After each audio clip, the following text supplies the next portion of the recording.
2024 ইংরেজি দুপুর 2টোর দিকে ধর্মনগর থানায় একটা স্পেসিফিক ইনফরমেশন ছিল যে বাগবাসা থেকে ধর্মনগর দিকে একটা নাম্বারলেস স্কুটি ব্ল্যাক কালারের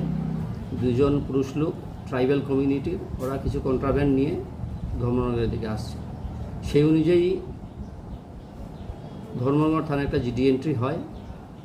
এবং ওসিকে ইনফর্ম করা হয়। ওসি এসপিকে ইনফর্ম করে অ্যাজ পার ফর্মালিটিস এই কেসের যিনি কমপ্লেইন্যান্ট সাবসিকুয়েন্টলি যিনি কমপ্লেইন ফাইল করেছিলেন উনি সহ বিশ্বাস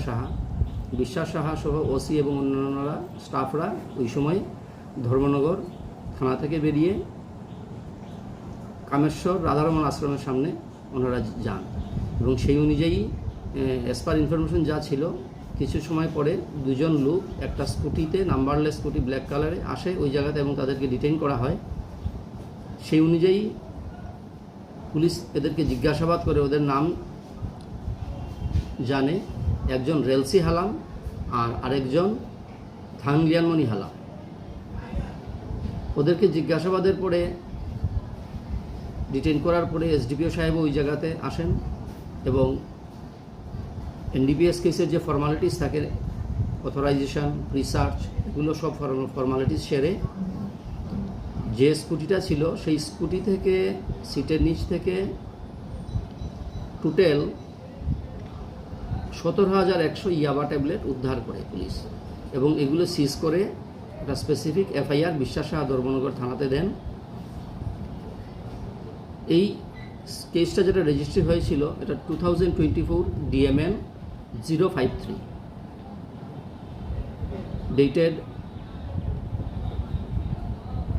28/6/2024, যেটা কেসটা রেজিস্ট্রি হয়েছিল আন্ডার সেকশন 21C, সেকশন 25, 29 এবং 32 অফ দ্য এনডিপিএস অ্যাক্ট।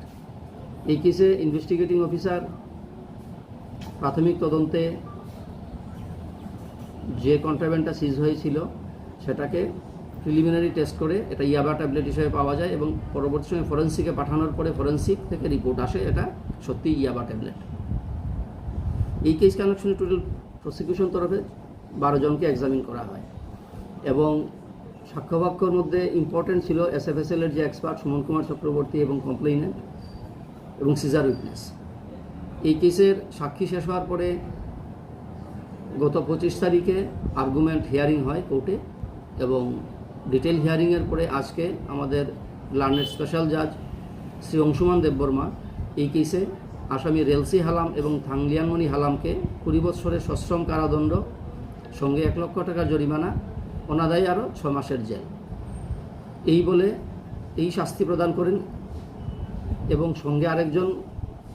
আসামি ইনভেস্টিগেশনে রিভিল হয়েছিল যার নাম রাধামানিক হালাম, সে অন্যান্য কেসেও জড়িত ছিল কিন্তু ওর বিরুদ্ধে স্পেসিফিক কোনো কেস প্রমাণিত না হওয়ার কারণে ওকে এই কেস থেকে খালাস করা হয় এবং বাকি দুজনকে শাস্তি ঘোষণা করে আমাদের অংশুমান দেববর্মা আজকে কেসটা নিষ্পত্তি করে। Thank you sir.